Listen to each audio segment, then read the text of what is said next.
기원전 6세기 히말라야 산 기슭에는 작은 왕국들이 자리 잡고 있었는데 그중 카필라바스투라는 나라가 있었고 그곳을 슈도다나라는 왕이 다스리고 있었습니다. 왕은 아들을 간절히 원했습니다. 대를 이을 왕자가 필요했고 왕국의 미래를 이어갈 후계자가 필요했기 때문입니다. 그러던 어느 날 왕비 마야 부인이 꿈을 꾸었습니다. 6개의 상아를 가진 흰 코끼리가 하늘에서 내려와 그녀의 옆구리로 들어오는 꿈이었는데 고대 인도에서 흰 코끼리는 신성함의 상징이었고 그 꿈은 비범한 아이가 태어날 것이라는 예언처럼 받아들여졌습니다. 당시 인도의 관습에 따라 마야 부인은 출산을 위해 친정으로 가는 길을 떠났고 룸빈이라는 작은 동산을 지나던 중이었습니다. 5월의 따스한 햇살이 나무 사이로 내려앉고 아소카 나무가 붉은 꽃을 피워 올리고 있었는데 마야 부인이 나무가지를 잡고 잠시 쉬려는 순간 아이가 태어났습니다. 전설에 따르면 아이는 태어나자마자 7걸음을 걸었고 한 손은 하늘을 가리키고 한 손은 땅을 가리키며 천상천하 유아독존이라고 말했다고 합니다. 하늘 위와 하늘 아래 오직 나만이 존귀하다는 뜻이었죠. 물론 이것은 후대에 만들어진 이야기일 것입니다. 하지만 이 전설이 말하고자 하는 것은 명확했습니다. 이 아이는 보통 사람이 아니라는 것, 세상에 큰 영향을 미칠 존재라는 것이었습니다. 왕은 아이의 이름을 목적을 이룬 자라는 뜻의 시타르타로 짓고 드디어 왕국을 이어갈 아들이 생겼다는 사실에 크게 기뻐했습니다. 하지만 그 기쁨도 잠시 출산 후 1회가 채 지나지 않아 마야 부인이 세상을 떠나는 비극이 닥치고 말았습니다. 슈도다나 왕의 슬픔은 깊었지만 아들을 위해 견뎌야 했습니다. 왕은 나라의 현자들과 예언자들을 불러 아이의 미래를 물었습니다. 그들은 아이를 보고 이 아이에게는 2가지 길이 있다고 말했는데 하나는 위대한 전륜성왕이 되어 온 세상을 다스리는 것이고 다른 하나는 세상을 버리고 위대한 성자가 되는 것이라고 예언했습니다. 슈도다나 왕은 혼란스러웠습니다. 아들이 성자가 된다는 것은 곧 왕위를 버린다는 뜻이었고 왕국에는 후계자가 없어지는 것이며 자신이 평생 이루어온 모든 것이 무너지는 것을 의미했기 때문입니다. 왕은 결심했습니다. 아들이 세상의 고통을 보지 못하게 하겠다고, 궁궐 안에서만 살게 하겠다고, 온갖 즐거움으로 둘러싸이게 하겠다고 다짐했습니다. 이것이 시타르타의 이야기가 시작되는 순간입니다. 한 아이가 태어났고 그 아이 앞에는 2개의 운명이 놓여 있었는데 하나는 세상을 지배하는 것이었고 다른 하나는 세상을 구원하는 것이었습니다. 그리고 그 선택은 29년 후에 이루어지게 됩니다. 시타르타는 어머니 없이 자랐습니다. 이모인 마하파자파티 고타미가 어머니 역할을 맡아 친자식처럼 돌보았지만 아버지 슈도다나 왕의 관심은 남달랐습니다. 예언이 계속 마음을 짓눌렀기 때문입니다. 아들이 성자가 되지 않게 하려면 세상의 고통을 철저히 숨겨야 했습니다. 왕은 3개의 궁전을 지었습니다. 여름궁전, 겨울궁전, 우기궁전으로 계절마다 가장 쾌적한 곳에서 지낼 수 있도록 배려한 것입니다. 궁전 안에는 아름다운 정원이 조성되었고 연못에는 연꽃이 피어올랐으며 공작새들이 울음소리를 내며 거닐었습니다. 음악가들은 항상 대기하고 있었고 무용수들은 춤을 추었으며 요리사들은 최고의 음식을 준비했습니다. 시타르타는 베다 경전을 읽었고 수학과 천문학을 익혔으며 무술과 활쏘기를 훈련받았습니다. 뛰어난 학생이었습니다. 스승들은 그의 총명함에 놀랐고 그가 던지는 질문의 깊이에 때로는 당황하기도 했습니다. 하지만 시타르타가 배운 것들은 모두 궁전 안의 지식이었습니다. 세상 밖의 진실은 철저히 차단되어 있었습니다. 왕의 명령은 특별했습니다. 궁전 안에서 일하는 모든 사람은 젊고 건강해야 했고 늙거나 병든 사람은 왕자가 볼 수 없는 곳으로 치워야 했으며 심지어 시든 꽃잎조차 왕자가 보기 전에 치워야 했습니다. 궁전은 영원한 봄처럼 꾸며졌습니다. 모든 것이 아름답고 모든 것이 즐거우며 모든 것이 완벽했습니다. 16세가 되었을 때 고대 인도에서 결혼할 나이가 된 것입니다. 슈도다나 왕은 아들을 더욱 궁전에 묶어두기 위해 결혼을 서둘렀습니다. 이웃나라의 공주 야소다라가 선택되었습니다. 아름답고 지혜로웠으며 시타르타와 비슷한 나이였습니다. 혼례는 성대하게 치러졌고 2 사람은 부부가 되었습니다. 야소다라는 좋은 동반자였습니다. 그들은 함께 정원을 거닐었고 철학에 대해 이야기를 나누었으며 음악을 들으며 시간을 보냈습니다. 하지만 야소다라도 느끼고 있었습니다. 시타르타의 눈빛 속에 있는 무언가를, 그가 가진 모든 것에도 불구하고 채워지지 않는 공허함을 말입니다. 밤이 되면 궁전에서는 연회가 열렸습니다. 촛불이 켜지고 음악이 흐르고 사람들이 웃었습니다. 무용수들은 화려한 옷을 입고 춤을 추었고 악사들은 시타르를 연주했으며 시인들은 시를 읊었습니다. 시타르타는 그 모든 것을 지켜보았습니다. 그런데 이상했습니다. 웃고 있는 사람들의 얼굴이 어쩐지 슬퍼 보였고 아름다운 음악이 어쩐지 공허하게 들렸으며 화려한 장식들이 어쩐지 덧없어 보였습니다. 어느 날 밤 시타르타는 잠들지 못하고 궁전을 거닐었습니다. 연회가 끝난 후였습니다. 무용수들이 바닥에 쓰러져 잠들어 있었는데 그들의 화장은 번져 있었고 화려했던 옷은 구겨져 있었으며 악기들은 여기저기 놓여 있었습니다. 촛불은 거의 다 타버려 희미한 빛만 내고 있었고 음식 냄새와 땀 냄새가 섞여 있었으며 어지럽게 널린 화환들은 시들기 시작했습니다. 시타르타는 그 광경을 보며 무언가를 느꼈습니다. 모든 아름다움은 일시적이라는 것을, 모든 즐거움은 끝이 있다는 것을, 그리고 이 모든 것 아래에는 무언가 다른 진실이 숨어 있다는 것을 말입니다. 창문 너머를 바라보았습니다. 궁전 밖, 저 멀리 어둠 속에는 무엇이 있을까요? 사람들은 어떻게 살고 있을까요? 세상의 진짜 모습은 무엇일까요? 29년 동안 시타르타는 황금 세장 속에서 살았습니다. 모든 것을 가지고 있었지만 그 어떤 것도 마음을 채우지 못했습니다. 질문을 품고 있었습니다. 삶이란 무엇인가? 사람들은 왜 태어나고 왜 죽는가? 이 모든 즐거움과 아름다움 뒤에 숨겨진 진실은 무엇인가? 하는 질문들이었습니다. 그리고 그 질문은 점점 더 강렬해지고 있었습니다. 29세가 되던 해, 시타르타는 결심했습니다. 궁전 밖을 나가보겠다고 말입니다. 그동안 수없이 요청했지만 아버지는 항상 거절했습니다. 하지만 이번에는 달랐습니다.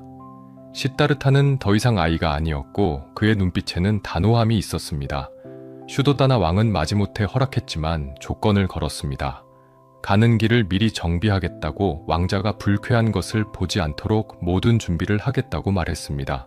왕의 명령이 떨어졌습니다. 길을 깨끗이 청소하고 꽃으로 장식하며 건강하고 젊은 사람들만 거리에 나오게 하라는 것이었습니다. 늙고 병들고 가난한 사람들은 모두 숨기라는 짓이었습니다. 왕은 아들이 완벽하게 꾸며진 세상만 보기를 원했습니다. 하지만 운명이라는 것은 그렇게 쉽게 막을 수 있는 것이 아니었습니다. 첫 번째 나들이 날이 밝았습니다. 시다르타는 마부 찬나와 함께 마차에 올랐습니다. 찬나는 어린 시절부터 시다르타를 섬긴 충직한 하인이었습니다.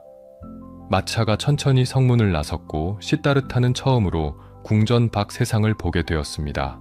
거리는 깨끗했고 사람들은 웃고 있었으며 모든 것이 아버지가 준비한 대로였습니다. 그런데 길 한쪽에서 이상한 모습이 눈에 들어왔습니다. 허리가 굽은 사람이 지팡이에 의지해 힘겹게 걷고 있었습니다. 머리카락은 하얗게 새었고 피부는 주름으로 뒤덮여 있었으며 손은 떨리고 있었습니다. 시다르타는 본 적이 없는 광경이었습니다. 찬에게 물었습니다. 저 사람은 병에 걸린 것이냐고, 무슨 일이 있었던 것이냐고 말입니다. 찬나는 망설였습니다. 하지만 거짓말을 할 수 없었습니다. 조용히 대답했습니다. 저것은 병이 아니라 늙음이라고, 모든 사람은 나이가 들면 저렇게 되며 왕자님도 저도 모든 사람이 언젠가는 저렇게 늙는다고 말했습니다. 시다르타는 충격을 받았습니다. 궁전에서는 모든 사람이 젊고 아름다웠는데 그것이 영원한 것이 아니었다는 사실을 처음 알게 된 것입니다. 두 번째 나들이에서는 또 다른 광경을 목격했습니다. 길가에 누군가 누워 있었고 그 사람은 신음하고 있었습니다. 몸은 말라 있었고 얼굴은 창백했으며 숨을 쉴 때마다 고통스러운 소리가 났습니다. 주변 사람들은 그를 피해 지나갔고 아무도 가까이 가려 하지 않았습니다. 찬나가 대답했습니다. 저것은 병이라고, 몸이 제 기능을 잃고 고통받는 것이며 누구든 병에 걸릴 수 있고 부자든 가난한 사람이든 왕이든 거지든 병 앞에서는 모두 똑같다고 말했습니다. 시다르타는 침묵했습니다. 마음속에서 무언가가 무너지기 시작했습니다. 그가 살던 세상, 그가 믿었던 완벽함, 그 모든 것이 사실은 거짓이었다는 깨달음이었습니다. 세 번째 나들이는 더욱 충격적이었습니다. 거리에서 장례 행렬을 만난 것입니다. 사람들이 시신을 메고 가고 있었고 그 뒤를 가족들이 따르며 울고 있었습니다. 여자들은 머리를 풀어 헤치고 가슴을 치며 통곡했고 남자들은 눈물을 흘리며 고개를 떨구고 있었습니다. 시다르타는 그 광경을 보며 몸이 굳었습니다. 물었습니다. 저 사람은 왜 움직이지 않느냐고, 왜 사람들이 우느냐고 말입니다. 찬나는 슬픈 목소리로 대답했습니다. 저것은 죽음이라고, 모든 생명의 끝이며 왕자님도 왕비님도 왕도 모든 사람이 결국에는 죽는다고 말했습니다. 말문이 막혔습니다. 늙음도 충격이었고 병도 충격이었지만 죽음은 그 모든 것을 뛰어넘는 진실이었습니다. 아무리 아름답고 아무리 강하고 아무리 사랑하는 사람이라도 결국 죽는다는 사실, 그것은 피할 수 없는 운명이라는 사실이 마음을 짓눌렀습니다. 궁전으로 돌아왔지만 더 이상 예전과 같을 수 없었습니다. 정원의 꽃들이 시들 것을 알았고 웃는 사람들이 언젠가 늙을 것을 알았으며 사랑하는 사람들이 결국 떠날 것을 알았습니다. 모든 것이 덧없어 보였고 모든 즐거움이 공허하게 느껴졌습니다. 밤마다 잠들지 못하고 생각했습니다. 이것이 삶의 전부인가? 태어나서 늙고 병들어 죽는 것이 인간의 운명인가? 이 고통에서 벗어날 방법은 없는 것인가? 하고 말입니다. 네 번째 나들이에서 전혀 다른 사람을 만났습니다. 한 수행자가 길을 걷고 있었습니다. 낡은 옷을 입고 있었고 발은 맨발이었으며 손에는 바루 하나만 들고 있었습니다. 하지만 그의 얼굴은 달랐습니다. 평온했고 고요했으며 어떤 두려움도 없어 보였습니다. 주변의 소란스러움에도 흔들리지 않았고 아무것도 가지지 않았지만 만족해 보였습니다. 찬에게 물었습니다. 저 사람은 누구냐고, 왜 저렇게 살고 있느냐고 말입니다. 찬나는 대답했습니다. 저분은 수행자라고, 세상의 모든 것을 버리고 진리를 찾아 떠난 사람이며 고통의 원인과 고통에서 벗어나는 길을 찾기 위해 수행하는 사람이라고 말했습니다. 시다르타는 그 말을 듣는 순간 무언가가 가슴속에서 일어나는 것을 느꼈습니다. 희망이었습니다. 어쩌면 길이 있을지도 모른다는, 이 모든 고통에서 벗어날 방법이 있을지도 모른다는 희망이었습니다. 그날 밤 잠들지 못했습니다. 마음은 결정되어 있었습니다. 이곳에 머물 수 없다는 것을, 궁전의 안락함도, 아내의 사랑도, 태어날 아이도, 그 무엇도 자신을 붙잡을 수 없다는 것을 알았습니다. 떠나야 했습니다. 진리를 찾기 위해, 고통의 끝을 보기 위해, 그리고 모든 인간이 겪는 이 괴로움에서 벗어나는 길을 발견하기 위해 떠나야 했습니다. 결심을 한 뒤에도 며칠을 더 머물렀습니다. 떠나는 것이 쉽지 않았기 때문입니다. 사랑하는 아내 야소다라가 있었고 그녀는 임신 중이었습니다. 곧 아이가 태어날 것이었습니다. 아버지 슈도다나 왕도 있었습니다. 늙어가는 아버지는 아들에게 모든 희망을 걸고 있었습니다. 백성들도 있었습니다. 그들은 시다르타가 언젠가 왕이 되어 나라를 이끌어주기를 기대하고 있었습니다. 하지만 마음은 이미 정해져 있었습니다. 사문유관에서 본 것들이 영혼을 뒤흔들어 놓았습니다. 늙음과 병과 죽음, 그것은 단지 남의 일이 아니었습니다. 자신의 일이었고 아내의 일이었으며 태어날 아이의 일이었고 아버지의 일이었습니다. 모든 사람이 이 고통을 겪고 있었고 아무도 피할 수 없었습니다. 그렇다면 누군가는 이 문제를 해결해야 하지 않을까요? 누군가는 길을 찾아야 하지 않을까요? 어느 날 밤 궁전에 소식이 전해졌습니다. 야소다라가 아들을 낳았다는 것이었습니다. 아기를 보러 갔습니다. 어둠 속에서 야소다라는 아기를 안고 잠들어 있었고 작은 아기는 어머니 품에서 평화롭게 숨을 쉬고 있었습니다. 그들을 바라보았습니다. 아름다운 광경이었습니다. 하지만 동시에 슬픈 광경이기도 했습니다. 이 아이도 결국 늙을 것이고 병들 것이며 죽을 것이기 때문입니다. 아이의 이름을 라울라라고 지었습니다. 속박이라는 뜻이었습니다. 그 이름에는 복잡한 감정이 담겨 있었습니다. 사랑하는 아들이지만 동시에 자신을 이곳에 묶어두는 존재라는 의미였습니다. 만약 지금 떠나지 않으면 아버지로서의 책임과 남편으로서의 의무가 영원히 붙잡아 둘 것이었습니다. 선택해야 했습니다. 한 가족의 행복을 위해 남을 것인가, 아니면 모든 인류의 고통을 해결하기 위해 떠날 것인가를 말입니다. 그날 밤 마지막으로 궁전을 돌아보았습니다. 아름다운 정원과 화려한 건물들, 그 모든 것이 달빛 아래 고요했습니다. 연회장에서는 무용수들과 악사들이 지쳐 잠들어 있었습니다. 그들의 모습은 마치 시체처럼 보였습니다. 화장은 번졌고 옷은 구겨졌으며 악기들은 아무렇게나 놓여 있었습니다.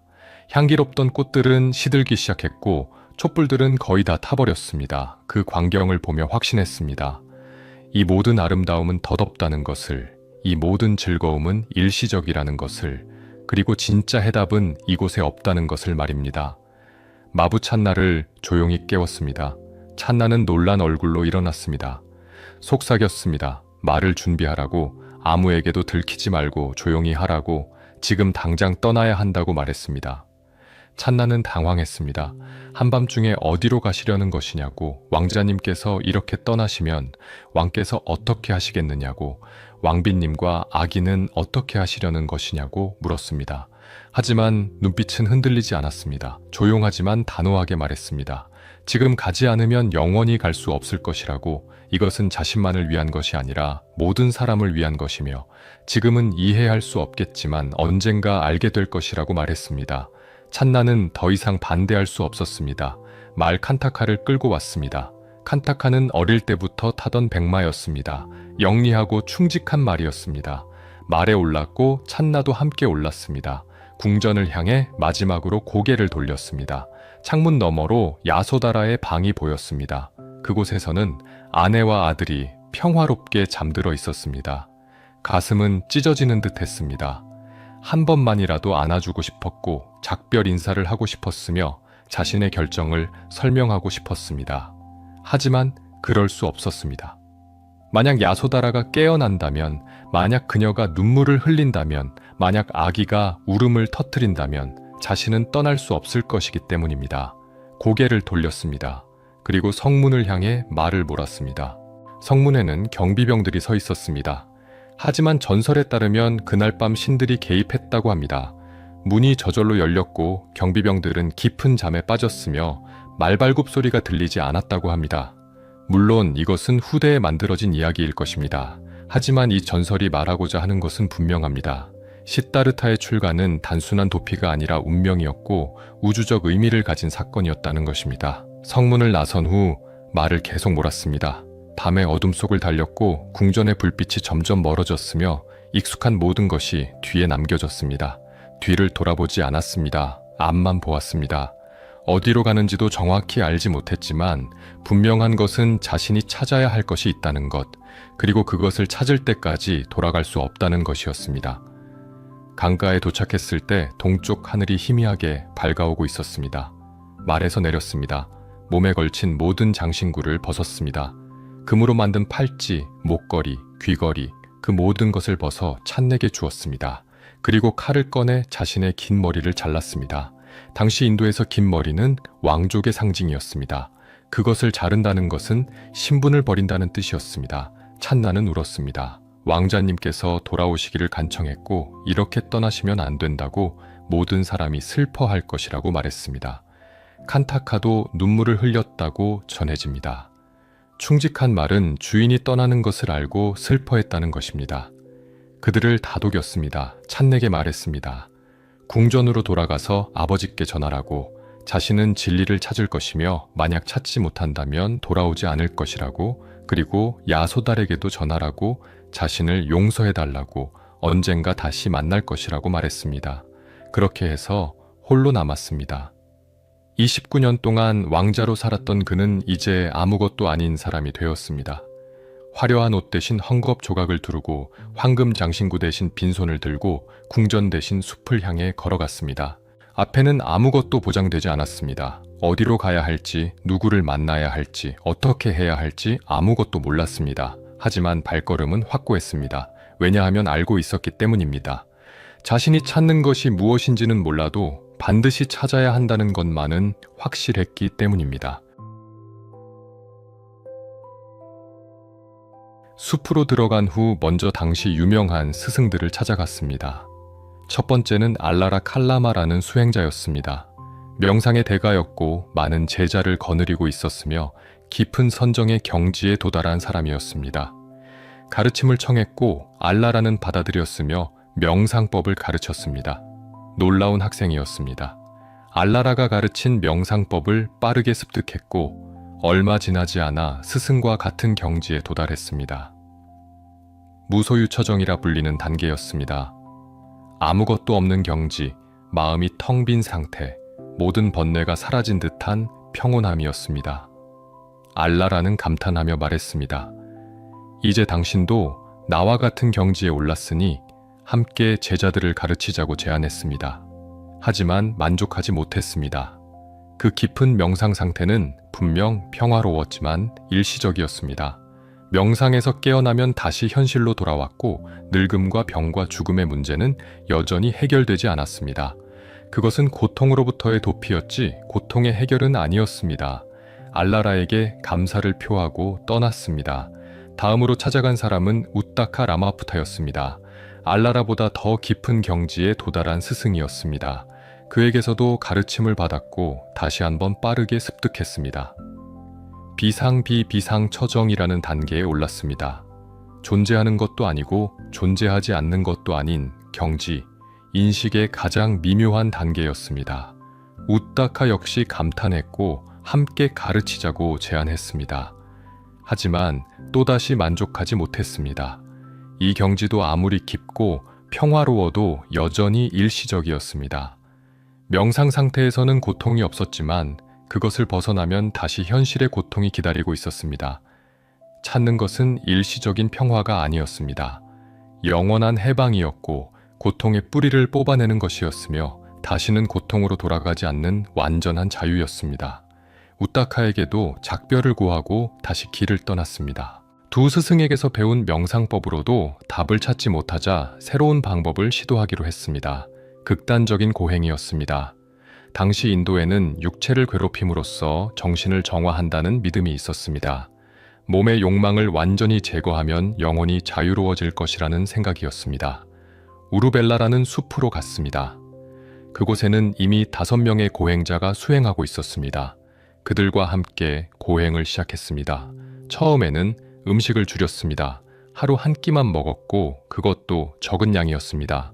그 다음에는 하루 한 줌의 쌀만 먹었고 나중에는 하루에 깨 몇 알만 먹었습니다. 몸은 빠르게 말라갔습니다. 피부는 뼈에 달라붙었고 갈비뼈가 드러났으며 눈은 움푹 들어갔습니다. 손으로 배를 만지면 등뼈가 만져질 정도였습니다. 음식 외에도 다른 고행을 했습니다. 뜨거운 햇볕 아래 서 있었고 추운 밤에도 옷을 벗고 있었으며 가시덤불 위에 누워 잠을 잤습니다. 숨을 참는 수행도 했습니다. 숨을 길게 참아서 고통을 견디고 의식이 흐려지는 경험을 했습니다. 머리가 깨질 듯이 아팠고 귀에서는 이상한 소리가 들렸으며 몸 전체가 불타는 듯한 고통을 느꼈습니다. 5명의 동료 고행자들은 존경했습니다. 그들도 엄격한 고행을 하고 있었지만 시타르타만큼은 아니었습니다. 그들 중 누구보다 엄격했고 조금의 타협도 하지 않았으며 자신을 한계까지 몰아붙였습니다. 그들은 생각했습니다. 저렇게 수행하면 반드시 깨달음을 얻을 것이라고, 저 사람은 분명 위대한 성자가 될 것이라고 믿었습니다. 6년이 흘렀습니다. 이제 거의 해골처럼 보였습니다. 걷는 것도 힘들었고 가끔은 쓰러지기도 했으며 죽음이 가까이 온 것처럼 느껴졌습니다. 어느 날 강가로 갔습니다. 목욕을 하려고 했습니다. 물에 들어갔지만 힘이 없어서 나올 수가 없었습니다. 강물이 떠내려 가려고 했고 나무 뿌리를 간신히 붙잡았습니다. 그 순간 깨달았습니다. 이것은 답이 아니라는 것을 말입니다. 6년 동안 자신을 괴롭혔지만 아무것도 얻지 못했습니다. 고행은 몸을 약하게 만들었을 뿐 마음을 밝게 하지 못했습니다. 육체를 학대한다고 해서 진리가 보이는 것이 아니었습니다. 오히려 몸이 너무 약해지니 명상조차 제대로 할 수 없었고 생각할 힘도 없었으며 그저 고통만 느낄 뿐이었습니다. 강에서 나와 나무 밑에 앉았습니다. 마음속에는 한 가지 기억이 떠올랐습니다. 어린 시절 아버지를 따라 농경지에 갔을 때의 일이었습니다. 나무 그늘 아래 앉아 있었는데 농부들이 땅을 가는 모습을 보았고 쟁기에 갈린 땅 속에서 벌레들이 나왔으며 새들이 날아와 그 벌레를 먹는 것을 보았습니다. 어린 시따르타는 생명이 서로를 잡아먹는 그 광경에 슬픔을 느꼈습니다. 그런데 그 슬픔 속에서 자연스럽게 명상 상태에 들어갔던 기억이 있었습니다. 억지로 하지 않았는데도, 노력하지 않았는데도 마음이 고요해지고 평화로워졌던 경험이었습니다. 그것은 고행으로 얻은 상태가 아니었고 명상 기법으로 만든 상태도 아니었으며 그저 자연스럽게 일어난 일이었습니다. 생각했습니다. 어쩌면 그것이 진짜 길일지도 모른다고.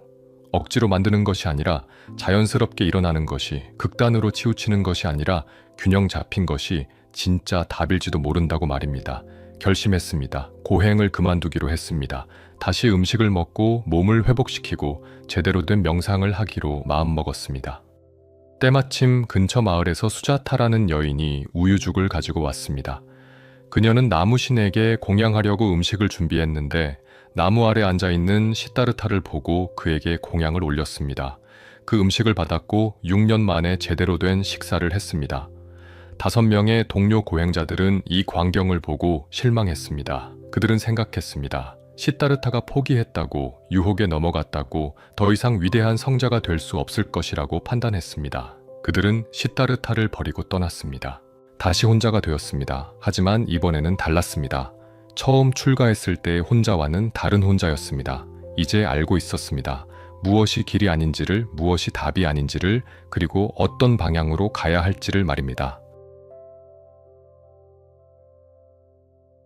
음식을 먹고 기력을 회복한 후 보드가야라는 곳으로 갔습니다. 그곳에는 큰 나무 한 그루가 있었습니다. 나중에 사람들이 보리수라고 부르게 될 그 나무 아래 자리를 잡았습니다. 쿠사풀을 깔아 앉았고 다리를 가부좌로 틀었으며 등을 곧게 펴고 앉았습니다. 그리고 스스로에게 맹세했습니다. 깨달음을 얻을 때까지 이 자리에서 일어나지 않겠다고 말입니다. 그날은 5월의 보름달이 뜨는 날이었습니다. 밤 공기는 따뜻했고 별들이 하늘에 빛나고 있었으며 숲은 고요했습니다. 명상에 들어갔습니다. 하지만 이번에는 달랐습니다. 스승들에게 배운 방법도 아니었고 고행으로 얻으려던 상태도 아니었으며 어린 시절 나무 아래에서 자연스럽게 경험했던 그 평화로움으로 돌아가는 것이었습니다. 처음에는 잡념들이 일어났습니다. 떠나온 가족들이 생각났고 지난 6년의 고행이 떠올랐으며 앞으로 무슨 일이 일어날지 걱정되었습니다. 하지만 그 생각들을 억지로 없애려 하지 않았습니다. 그저 지켜보았습니다. 생각이 일어나는 것을 보고 머무는 것을 보고 사라지는 것을 보았습니다. 구름이 하늘을 지나가듯 생각도 마음을 지나갔습니다. 시간이 흐르면서 마음은 점점 고요해졌습니다. 잡념들이 줄어들었고 호흡은 자연스러워졌으며 몸의 감각도 사라지기 시작했습니다. 깊은 선정에 들어갔습니다. 하지만 이번에는 단순히 평화로운 상태에 머무는 것이 아니었습니다. 탐구하기 시작했습니다. 마음의 본질을, 고통의 원인을, 존재의 본성을 들여다보기 시작한 것입니다. 밤의 초경, 첫 번째 깨달음이 왔습니다. 자신의 과거 생을 보기 시작했습니다. 한 생이 보였고 그 이전 생이 보였으며 더 이전의 생들이 펼쳐졌습니다. 수없이 많은 생들이 있었습니다. 어떤 생에서는 왕이었고 어떤 생에서는 거지였으며 어떤 생에서는 동물이었고 어떤 생에서는 천상의 존재였습니다. 태어나고 살고 늙고 죽고 다시 태어나는 끝없는 순환이 보였습니다. 그것은 단순한 상상이나 환상이 아니었습니다. 생생한 기억이었습니다. 각 생애의 이름과 가족과 경험들이 명확하게 떠올랐습니다. 그리고 깨달았습니다. 자신뿐만 아니라 모든 존재가 이 순환 속에 있다는 것을, 끝없이 윤회하고 있다는 것을, 그리고 그 순환이 고통으로 가득하다는 것을 알았습니다. 밤의 중경 두 번째 깨달음이 왔습니다. 다른 존재들의 생을 보기 시작했습니다. 수많은 중생이 죽고 다시 태어나는 모습이 보였습니다. 선한 행위를 한 이들은 좋은 곳으로 태어났고 악한 행위를 한 이들은 나쁜 곳으로 태어났습니다. 부자로 태어난 이도 있었고 가난하게 태어난 이도 있었으며 건강한 몸을 얻은 이도 있었고 병든 몸을 받은 이도 있었습니다. 그 법칙을 보았습니다. 업의 법칙이었습니다. 모든 행위에는 결과가 있고 그 결과는 피할 수 없으며 지은 대로 받게 된다는 법칙이었습니다. 하지만 그것은 벌이나 보상이 아니었습니다. 자연의 법칙이었습니다. 씨앗을 심으면 싹이 나듯 행위를 하면 결과가 따르는 것이었습니다. 그리고 그 법칙은 공평했습니다. 왕이든 거지든 성자든 범죄자든 모두에게 똑같이 적용되는 법칙이었습니다. 밤의 후경, 세 번째이자 가장 깊은 깨달음이 왔습니다. 고통의 본질을 보기 시작했습니다. 고통이 왜 일어나는가, 고통이 어떻게 계속되는가, 고통을 어떻게 끝낼 수 있는가를 꿰뚫어 보기 시작한 것입니다. 12영이를 깨달았습니다. 무명에서 행이 일어나고, 행에서 식이 일어나고, 식에서 명색이 일어나고, 그렇게 연쇄적으로 일어나서 결국 늙음과 죽음과 모든 고통이 생긴다는 것을 보았습니다. 그리고 그 순서를 거꾸로 보았습니다. 무명이 사라지면 행이 사라지고, 행이 사라지면 식이 사라지고, 그렇게 연쇄적으로 사라져서 결국 모든 고통이 소멸한다는 것을 깨달았습니다. 해답은 무명을 없애는 것이었습니다. 무지를 없애는 것, 진실을 보는 것, 있는 그대로를 아는 것이었습니다. 더 깊이 들어갔습니다. 모든 현상의 본질을 보기 시작했습니다. 모든 것은 무상하다는 것을, 끊임없이 변한다는 것을, 고정된 실체가 없다는 것을 깨달았습니다. 아름다운 꽃도 시들고 튼튼한 몸도 늙고 영원할 것 같은 사랑도 변합니다. 모든 것은 조건에 따라 생겨났다가 조건이 사라지면 함께 사라집니다. 그 어떤 것도 독립적으로 존재하지 않습니다. 그리고 무아를 깨달았습니다. 나라고 부르는 것도 실체가 없다는 것을, 고정된 자아는 환상이라는 것을, 우리가 나라고 생각하는 것도 끊임없이 변하는 조건들의 모임일 뿐이라는 것을 보았습니다. 몸도 변하고, 감정도 변하고, 생각도 변하고, 의식도 변합니다. 그렇다면 그중 무엇을 나라고 부를 수 있을까요? 변하지 않는 나는 없었습니다. 이 깨달음들이 하나로 통합되었습니다. 무상하기 때문에 고통이고, 고통이기 때문에 나가 아니며, 나가 아니기 때문에 집착할 이유가 없다는 것을 완전히 이해했습니다. 집착이 사라지자 욕망이 사라졌고, 욕망이 사라지자 고통이 사라졌으며, 고통이 사라지자 완전한 자유가 왔습니다. 동쪽 하늘이 밝아오고 있었습니다. 새벽별이 반짝이고 새들이 지저귀기 시작했으며 숲에 서광이 비치기 시작했습니다. 그 순간 마지막 무명을 끊었습니다. 모든 번뇌가 소멸했고 모든 속박이 풀렸으며 완전한 깨달음이 일어났습니다. 더 이상 시따르타가 아니었습니다. 붓다가 되었습니다. 깨어난 자가 된 것입니다. 보리수 아래 앉아 있었습니다. 얼굴은 평화로웠고 눈은 맑았으며 마음은 자유로웠습니다. 35년 동안 찾아 헤맸던 답을 마침내 찾았습니다. 6년 동안 고행하며 구했던 해방을 마침내 얻었습니다. 그리고 얻은 것은 자신만을 위한 것이 아니었습니다. 모든 인류가, 모든 중생이 따라갈 수 있는 길이었습니다. 7일 동안 그 자리에 앉아 있었다고 합니다. 깨달음의 기쁨을 음미하며 그가 본 진리를 되새기며 이제 무엇을 해야 할지 생각하며 시간을 보냈습니다. 비가 와도 움직이지 않았고 바람이 불어도 흔들리지 않았으며 그 어떤 것도 평화를 깨뜨릴 수 없었습니다. 왜냐하면 이제 알았기 때문입니다. 고통의 원인을, 고통의 소멸을, 그리고 고통의 소멸에 이르는 길을 말입니다. 깨달음을 얻은 후 고민에 빠졌습니다. 자신이 깨달은 진리가 너무 깊고 미묘해서 다른 사람들이 이해할 수 있을까 하는 의문이 들었기 때문입니다. 사람들은 욕망에 사로잡혀 있고 감각적 쾌락을 추구하며 무명 속에 살고 있습니다. 그런 그들에게 무상과 무아와 연기의 법을 설명한다면 과연 이해할 수 있을까요? 오히려 혼란스러워하거나 거부하지 않을까요? 침묵할까 생각했습니다. 혼자 깨달음의 평화를 누리며 살까 고려했습니다. 하지만 그 순간 마음속에서 연민이 일어났습니다. 고통받는 수많은 중생이 떠올랐고 길을 찾지 못해 방황하는 사람들이 생각났으며 자신처럼 진리를 갈구하지만 방법을 모르는 이들이 보였습니다. 깨달았습니다. 비록 이해하기 어렵더라도 분명히 이해할 수 있는 사람들이 있을 것이라고, 그리고 그들을 위해서라도 가르침을 펼쳐야 한다고 말입니다. 먼저 누구를 찾아가야 할지 생각했습니다. 가장 먼저 떠오른 사람은 알라라 칼라마와 우타카 라마푸타였습니다. 그들은 훌륭한 스승이었고 이미 깊은 선정을 경험했으며 진리를 받아들일 준비가 되어 있을 것 같았습니다. 하지만 알라라는 이미 세상을 떠났고 우타카도 며칠 전에 죽었다는 소식을 들었습니다. 안타까워했습니다. 조금만 더 빨리 깨달았더라면 그들에게 가르침을 전할 수 있었을 텐데 하고 말입니다. 다음으로 생각난 사람들은 함께 고행했던 5명의 동료였습니다. 콘단냐, 바띠아, 바빠, 마하나마, 아사지였습니다.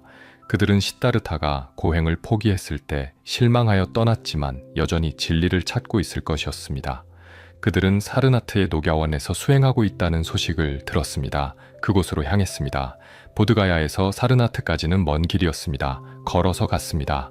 길을 가는 동안 사람들이 보고 말을 걸었습니다. 어떤 사람은 고요한 모습에 감탄하며 누구의 제자냐고 물었고, 어떤 사람은 어디로 가는 길이냐고 물었습니다. 대답했습니다. 자신은 누구의 제자도 아니며 스스로 깨달은 자라고, 불사의 경지에 이르렀으며 이제 진리의 수레바퀴를 굴리러 간다고 말했습니다. 사람들은 고개를 가웃거렸습니다. 무슨 말인지 이해하지 못했고 어쩌면 미친 사람이라고 생각했을지도 모릅니다.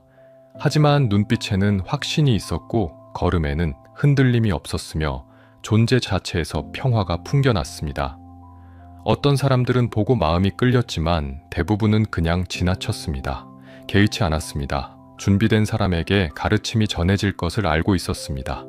녹야원에 도착했을 때 5명의 고행자는 멀리서 붓다를 보았습니다. 그들은 서로 말했습니다. 저기 시다르타가 온다고, 고행을 포기한 타락자가 온다고, 우리는 그를 반기지 말고 무시하자고 약속했습니다. 하지만 붓다가 가까이 다가오자 이상한 일이 벌어졌습니다. 그들은 자신도 모르게 일어나서 그를 맞이했고 자리를 내주었으며 발을 씻을 물을 가져왔습니다. 모습이 달라져 있었기 때문입니다. 이전에 수척하고 지쳐 보이던 모습이 아니었습니다. 눈은 맑았고 얼굴은 빛나고 있었으며 온 존재에서 뭔가 다른 기운이 풍겨났습니다. 그것은 말로 표현할 수 없는 것이었지만 분명히 느껴지는 것이었습니다. 그들은 무의식적으로 알았습니다. 이 사람이 무언가를 얻었다는 것을, 그가 찾던 것을 발견했다는 것을 말입니다. 처음에는 여전히 경계했습니다. 콘단냐가 말했습니다.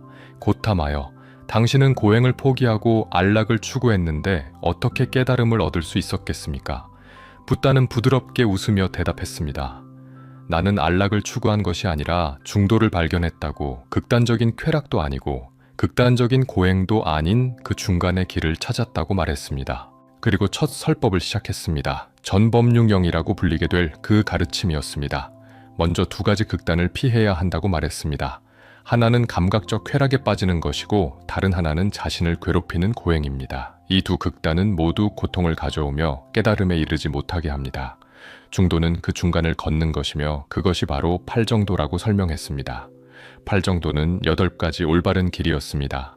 정견은 올바르게 보는 것이고 정사유는 올바르게 생각하는 것이며 정언은 올바르게 말하는 것이고 정업은 올바르게 행동하는 것이며 정명은 올바르게 생활하는 것이고 정정지는 올바르게 노력하는 것이며 정념은 올바르게 기억하는 것이고 정정은 올바르게 집중하는 것이었습니다. 이 8가지가 조화를 이룰 때 고통에서 벗어나는 길이 열린다고 말했습니다. 그리고 사성제를 설했습니다.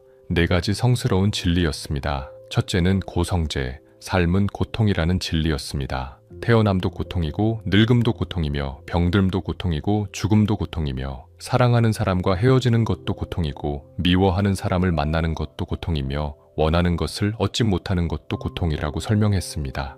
둘째는 집성제, 고통의 원인에 대한 진리였습니다. 고통은 가래에서 생긴다고 했습니다. 가래는 3가지가 있는데 감각적 쾌락에 대한 가래와 존재에 대한 가래와 비존재에 대한 가래였습니다. 우리는 끊임없이 무언가를 원하고 집착하고 붙잡으려 하는데 그것이 바로 고통의 뿌리라고 말했습니다. 셋째는 멸성제, 고통의 소멸에 대한 진리였습니다. 가래가 완전히 사라지면 고통도 사라진다고 했습니다. 가래를 버리고 집착을 놓고 욕망을 끊으면 완전한 평화인 열반에 이른다고 설명했습니다. 그것은 죽음이 아니라 완전한 자유이며 더 이상 고통받지 않는 상태라고 말했습니다. 넷째는 도성제, 고통의 소멸에 이르는 길에 대한 진리였습니다. 그것이 바로 앞서 말한 팔정도라고 했습니다. 이 길을 따라가면 누구든지 고통에서 벗어날 수 있으며 깨달음에 이를 수 있다고 가르쳤습니다. 말을 듣는 동안 5명의 고행자는 점점 빠져들었습니다. 처음에는 의심했지만 말을 들을수록 이것이 진리라는 것을 느꼈습니다. 특히 콘단냐는 깊이 이해했습니다. 설법이 끝날 무렵 그는 법안이 열렸습니다. 생겨나는 것은 모두 사라지는 법이라는 것을, 무상의 진리를 직접 깨달은 것입니다. 기뻐했습니다. 말했습니다. 콘단냐가 알았다. 콘단냐가 깨달았다고 외쳤습니다. 그래서 콘단냐는 안냐 콘단냐라고 불리게 되었습니다. 깨달은 콘단냐라는 뜻이었습니다. 그는 첫 번째 제자가 되었고 승가의 첫 번째 구성원이 되었습니다. 다음 며칠 동안 계속해서 가르침을 펼쳤습니다. 다른 4명의 고행자도 차례로 깨달음을 얻었습니다. 그들은 모두 아라한이 되었습니다. 완전히 깨달은 자가 된 것입니다. 세상에는 이제 6명의 아라한이 있었습니다. 붓다와 5 제자였습니다. 그리고 그들을 통해 가르침이 퍼져나가기 시작했습니다. 제자들에게 말했습니다. 이제 가서 가르치라고, 많은 사람의 행복을 위해, 많은 사람의 이익을 위해, 세상의 자비를 위해 가르침을 펼치라고 당부했습니다.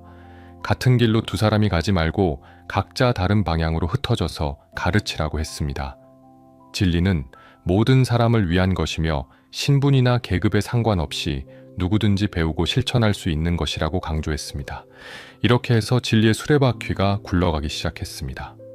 녹야원에서 시작된 첫 설법은 2500년이 지난 지금까지 계속 전해지고 있습니다.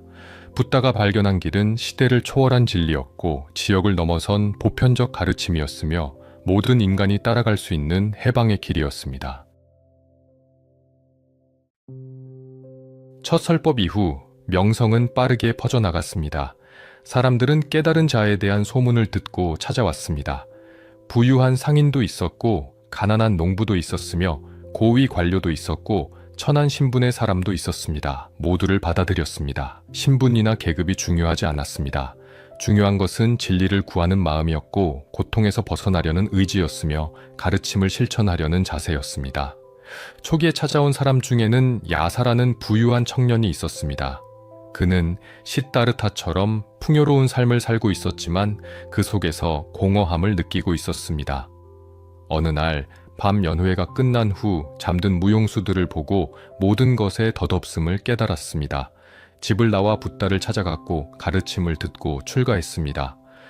야사의 친구 54명도 그를 따라 출가했고 승가는 빠르게 성장했습니다. 여러 지역을 다니며 가르쳤습니다.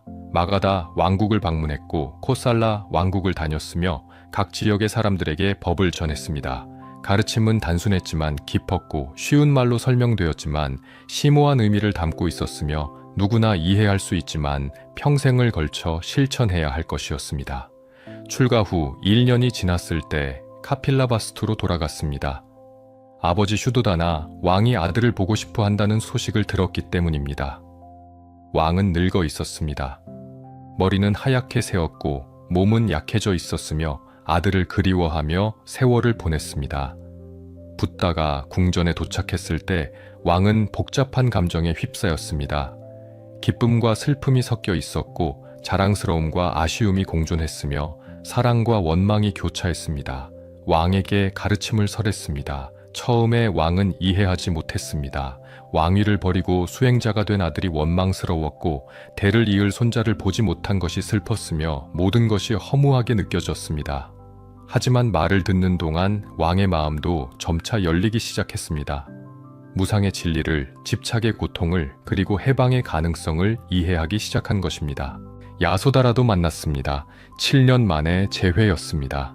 그녀는 말없이 바라보았습니다. 원망하지 않았지만 슬픔은 있었습니다. 이해하려 했지만 아픔은 남아 있었습니다.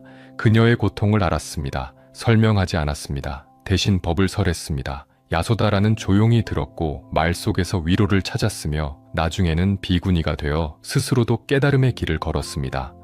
아들 라훌라도 만났습니다. 라훌라는 이제 7살이었습니다.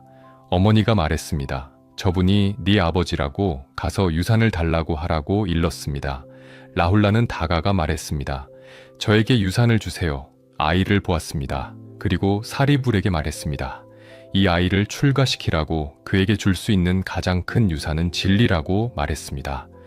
라훌라는 3위가 되었고 나중에는 훌륭한 수행자가 되었습니다. 세월이 흘렀습니다. 제자는 수천 명으로 늘어났습니다. 그 중에는 뛰어난 제자들이 있었습니다.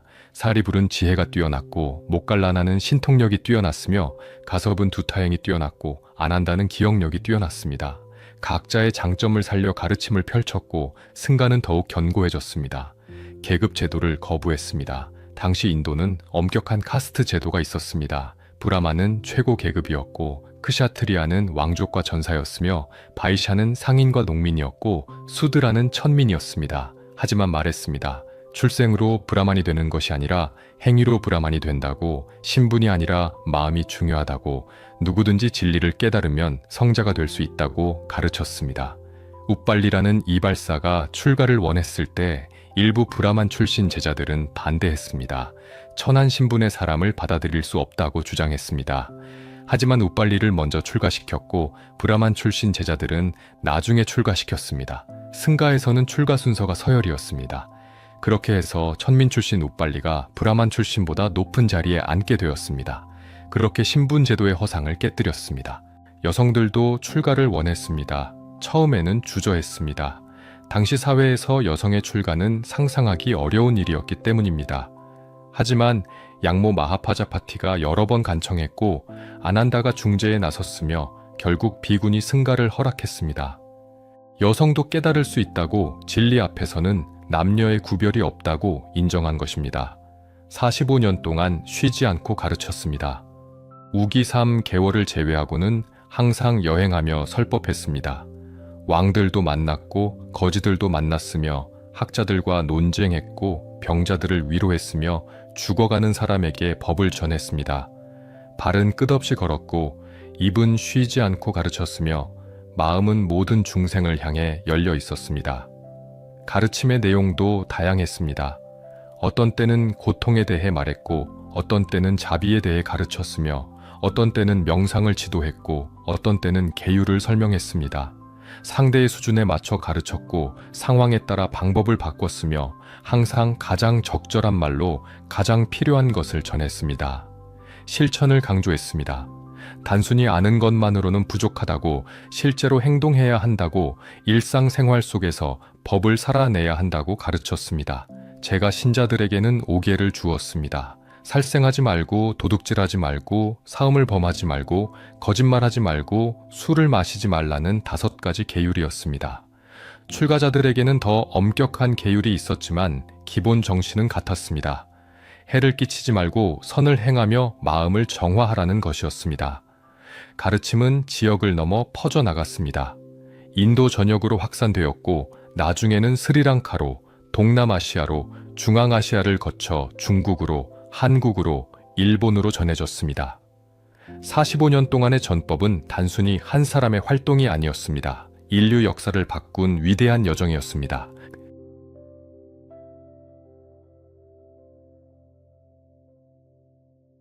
80세가 되었습니다. 오랜 여행과 설법으로 몸은 약해져 있었습니다. 하지만 여전히 가르쳤고 여전히 걸었으며 여전히 중생을 위해 봉사했습니다. 마지막 여정은 라자그리에서 시작되었습니다. 북쪽으로 향했습니다. 바이샬리를 거쳐 쿠시나가라로 가는 길이었습니다. 바이샬리에 머물던 중 병에 걸렸습니다. 심한 통증이 있었고 몸은 더욱 쇠약해졌으며 이제 죽음이 가까워졌음을 알았습니다. 하지만 참았습니다. 아직 할 일이 남아 있었기 때문입니다. 제자들에게 마지막 가르침을 전해야 했고 승가의 미래에 대해 당부해야 했으며 모든 것을 정리해야 했습니다. 안한다는 걱정했습니다. 그는 25년 동안 붓다를 시봉한 제자였고 누구보다 스승을 가까이에서 섬긴 사람이었으며 이제 스승이 떠날 것을 직감하고 있었습니다. 붓다는 안한다를 위로하며 말했습니다. 모든 만남에는 이별이 있고 모든 결합에는 분리가 있으며 생겨난 것은 반드시 사라진다고, 이것이 법이며 이것이 진리라고 설명했습니다. 파발라라는 대장장이가 음식을 공양했습니다. 버섯 요리였다고도 하고 돼지고기였다고도 합니다. 그 음식을 먹었고 병이 더 심해졌습니다. 파발라는 자책했습니다. 자신이 부처님을 아프게 했다고, 자신 때문에 부처님이 고통받는다고 괴로워했습니다. 그를 위로했습니다. 아난데게 말했습니다. 파발라에게 전하라고, 그가 공양한 음식은 두 가지 가장 공덕 있는 공양 중 하나라고, 하나는 깨달음 전의 마지막 공양이고 다른 하나는 열반 전의 마지막 공양이라고, 그러니 슬퍼하지 말라고 전했습니다. 계속 북쪽으로 갔습니다. 쿠시나갈에 도착했을 때 말했습니다. 여기서 쉬겠다고 사라 쌍수나무 사이에 자리를 마련하라고 지시했습니다. 아난다는 눈물을 흘렸습니다. 말했습니다. 이렇게 작은 마을에서 열반에 드시면 안 된다고, 큰 도시에서 많은 사람이 지켜보는 가운데 열반에 드셔야 한다고 간청했습니다. 고개를 저었습니다. 장소가 중요한 것이 아니라고, 가르침이 중요하다고, 진리가 중요하다고 말했습니다. 그리고 실은 쿠시나가라도 옛날에는 큰 도시였다고, 지금은 작아졌지만 의미 있는 곳이라고 설명했습니다. 아난다는 사라 쌍수나무 사이에 자리를 마련했습니다. 북쪽을 향해 오른쪽 옆구리를 아래로 하고 누웠습니다. 사자처럼 누운 자세였습니다. 소식이 전해지자 사람들이 모여들었습니다. 제자들이 왔고 제가 신자들이 왔으며 주변 마을 사람들도 찾아왔습니다. 그들은 모두 슬퍼했고 눈물을 흘렸으며 어떻게 해야 할지 몰라 했습니다. 그들을 보며 말했습니다. 슬퍼하지 말라고, 이것이 법이라고 생겨난 모든 것은 사라지며 나도 예외가 아니라고 가르쳤습니다. 마지막 순간까지도 가르침은 계속되었습니다. 수바따라는 수행자가 찾아왔습니다. 그는 120세의 노인이었고 여러 스승을 만났지만 만족하지 못했으며 마지막으로 붓다를 만나고 싶어 했습니다. 아난다는 막으려 했습니다. 스승께서 너무 피곤하시다고 이제 방해하면 안 된다고 말했습니다. 하지만 그를 받아들였습니다. 수바딸에게 법을 설했습니다. 8정도를 가르쳤고 중도를 설명했으며 해탈의 길을 보여주었습니다. 수바따라는 그 말을 듣고 깨달았습니다. 마지막 제자가 되었습니다. 120년을 헤맸던 구도자가 마침내 길을 찾은 것입니다. 기뻐했습니다. 마지막 순간까지도 중생을 제도할 수 있었기 때문입니다. 제자들을 불렀습니다. 마지막 당부를 했습니다. 내가 죽은 후에는 법과 율이 너희의 스승이 될 것이라고, 가르침을 믿고 따르라고, 스스로를 등불로 삼고 법을 등불로 삼으라고 말했습니다. 자등명 법등명, 이것이 마지막 가르침이었습니다. 다른 누구에게 의지하지 말고 스스로 깨달으라는 것이었고 외부의 권위가 아니라 진리 자체를 따르라는 것이었습니다. 아난다는 울었습니다. 그는 아직 아라한이 되지 못했고 스승을 떠나보내야 한다는 사실이 견딜 수 없이 슬펐으며 자신의 무능함을 자책했습니다. 붓다는 그를 불렀습니다. 그리고 말했습니다. 아난다여 울지 말라고, 네가 얼마나 충실하게 나를 섬겼는지 안다고, 네 공덕은 크다고, 조금만 더 정진하면 너도 깨달을 것이라고 위로했습니다. 그리고 3번 물었습니다. 혹시 의심나는 것이 있느냐고, 물어볼 것이 있느냐고, 확실하지 않은 것이 있느냐고 질문했습니다. 제자들은 침묵했습니다. 모든 것이 명확했고 가르침은 완전했으며 의심할 것이 없었습니다. 안도했습니다. 마지막으로 말했습니다. 모든 것은 무상하다. 게으르지 말고 정진하라. 이것이 마지막 말이었습니다. 짧지만 모든 것을 담고 있는 말이었고 일생의 가르침을 요약한 말이었으며 제자들에게 남기는 유언이었습니다. 그리고 조용히 선정에 들어갔습니다. 초선에 들었다가 2선에 들었고 3선에 들었다가 4선에 들었으며 더 깊은 선정으로 나아갔습니다. 무색계 선정을 거쳐 상수멸정에 이르렀습니다. 그리고 거꾸로 돌아와 4선에 머물렀을 때 완전한 열반에 들었습니다. 숨이 멈추었고 의식이 사라졌으며 육신의 기능이 정지했습니다. 그 순간 전설에 따르면 땅이 흔들렸고 천둥이 쳤으며 사라쌍수나무가 철 아닌 꽃을 피웠다고 합니다. 신들이 슬퍼했고 동물들이 울었으며 자연 전체가 애도했다고 전해집니다. 실제로 그런 일이 있었는지는 알 수 없습니다. 하지만 분명한 것은 위대한 스승이 세상을 떠났다는 것, 인류가 큰 빛을 잃었다는 것, 그리고 동시에 영원한 가르침을 얻었다는 것입니다. 제자들은 슬펐지만 예를 갖추어 장례를 치렀습니다. 7일 동안 공양을 올렸고 시신을 화장했으며 사리를 8부분으로 나누어 각 왕국에 나누어 주었습니다. 각 나라에서는 탑을 세워 사리를 본관했고 사람들은 그곳에서 예배하며 가르침을 기억했습니다. 아난다는 스승이 떠난 후 더욱 정진했습니다. 그리고 얼마 지나지 않아 마침내 아라한이 되었습니다. 붓다가 예언한 대로였습니다. 다른 제자들도 가르침을 이어갔고 승가는 계속 유지되었으며 법은 끊이지 않고 전해졌습니다. 기원전 483년 쿠시나가라의 사라 쌍수나무 아래에서 붓다는 열반에 들었습니다. 80년의 생을 마감한 것입니다. 하지만 남긴 가르침은 사라지지 않았습니다. 2500년이 넘는 세월 동안 그의 법은 계속 전해져 왔습니다. 인도에서 시작된 가르침은 스리랑카로 전해졌고 동남아시아 전역으로 퍼졌으며 중앙아시아를 거쳐 중국에 도달했고 한국과 일본으로 이어졌으며 티베트에서 독특한 형태로 발전했고 현대에 와서는 서양에까지 전파되었습니다. 수억 명의 사람들이 가르침을 따르고 있으며 불교도가 아닌 사람들조차 그의 지혜에서 영감을 받고 있습니다. 붓다가 발견한 것은 단순한 종교가 아니었습니다. 고통의 원인과 해결책에 대한 명확한 분석이었고 누구나 따라갈 수 있는 실천적인 길이었으며 시대와 문화를 초월한 보편적 진리였습니다. 신이나 초자연적 존재에 의존하지 않았습니다. 인간의 이성과 경험을 믿었고 스스로의 노력으로 해탈할 수 있다고 가르쳤으며 권위가 아니라 직접적인 깨달음을 강조했습니다. 오늘날에도 가르침은 유효합니다. 현대인들도 고통받고 있기 때문입니다. 형태는 다르지만 본질은 같습니다. 2500년 전 사람들이 늙음과 병과 죽음을 두려워했듯 오늘날 사람들도 같은 두려움을 가지고 있습니다. 그때 사람들이 욕망과 집착으로 괴로워했듯 지금 사람들도 같은 고통을 겪고 있습니다. 붓다의 대답은 여전히 명확합니다. 고통은 가래에서 온다는 것, 가래를 끊으면 자유로워진다는 것, 그리고 그 길은 중도와 팔정도라는 것입니다. 간단해 보이지만 평생을 걸쳐 실천해야 할 가르침이고 쉬워 보이지만 깊은 통찰을 요구하는 진리이며 누구나 이해할 수 있지만 완전히 체득하기는 어려운 법입니다. 왕자 시다르타는 모든 것을 가지고 있었지만 떠났습니다. 궁전을 버리고 가족을 떠나고 왕위를 포기하고 한밤중에 성문을 넘어 숲으로 들어갔습니다. 6년 동안 방황했고 고행으로 자신을 괴롭혔으며 죽음의 문턱까지 갔습니다. 그리고 마침내 보리수 아래에서 길을 찾았습니다. 45년 동안 그 길을 가르쳤고 수많은 사람을 제도했으며 80세에 조용히 열반에 들었습니다. 그가 남긴 것은 책이나 건물이 아닙니다. 제도나 조직도 아닙니다. 가르침입니다. 살아있는 진리입니다. 누구나 실천할 수 있는 길입니다. 그리고 그 길은 지금도 열려 있습니다. 2500년 전에도 유효했고 지금도 유효하며 앞으로도 유효할 것입니다. 왜냐하면 인간의 본질은 변하지 않고 고통의 구조는 같으며 해방의 길도 하나이기 때문입니다. 이것이 시다르타의 이야기입니다. 왕궁을 버리고 깨달음을 찾은 왕자의 이야기이고 모든 것을 버리고 진리를 얻은 구도자의 이야기이며 인류에게 해탈의 길을 보여준 스승의 이야기입니다. 그의 발자취를 따라가며 우리도 우리 자신의 길을 찾을 수 있을 것입니다.